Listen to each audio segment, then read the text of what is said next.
Assalamualaikum warahmatullahi wabarakatuh. Sampurasun wargi sadayana. Wilujeng enjing kanggo pamirsa sadayana. Patepang deui dina acara Arkastan News edisi Rebo Kaping 14 Mei 2025.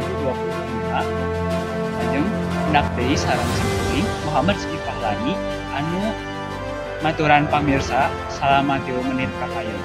Dina waktu singkeut bade ngapaparkeun warta ngeunaan 5 bumi di Lembang kaancam longsor. Sababna 18 wargi diungsikeun.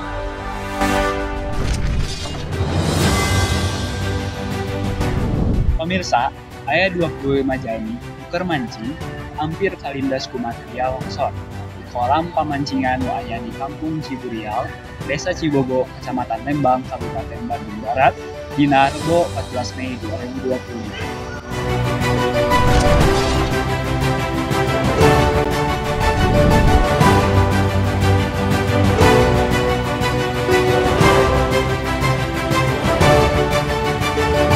Longsor nu nimpa ka kolam pancing eta awalna nutupan saluran cai. Sabada eta longsor leuwih gede ngagulung di tebing jangkungna 50 meter. Nuker aya di tempat kejadian salamatkeun dirina ku nyebur kana kolam laut. Pangaruh sajana aya sababaraha imah nu kaancam ku longsor susulan. Lantaran posisi imahna aya di beungeut tebing. Sahenteuna 19 jiwa ti 5 keluarga geus diungsikeun ka tempat nu leuwih aman. Jeung saayana kasapukan. Maranehanna ditampung heula di balai RW pikeun samentawis. Nurutkeun katerangan ti Kasih Katerbitan jeung Catatan Halaman Umum atau Trantibun, Kecamatan Lembang, Didik Junaidi, anjeunna nyebutkeun. Pangaruh tina longsor kamari eta teh kolam pancing katutupan ku material longsor.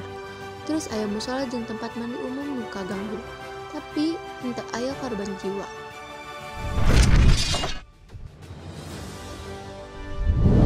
Pamirsa, sakitu warta anu dipikahatur ku simkuring ngeunaan warta musibah di Lembang. Simkuring Muhammad Rizky Fahlani pamit. Kirang langkungna simkuring nyuhunkeun pangapunten. Nuhun. Wassalamualaikum. Urip Sunda.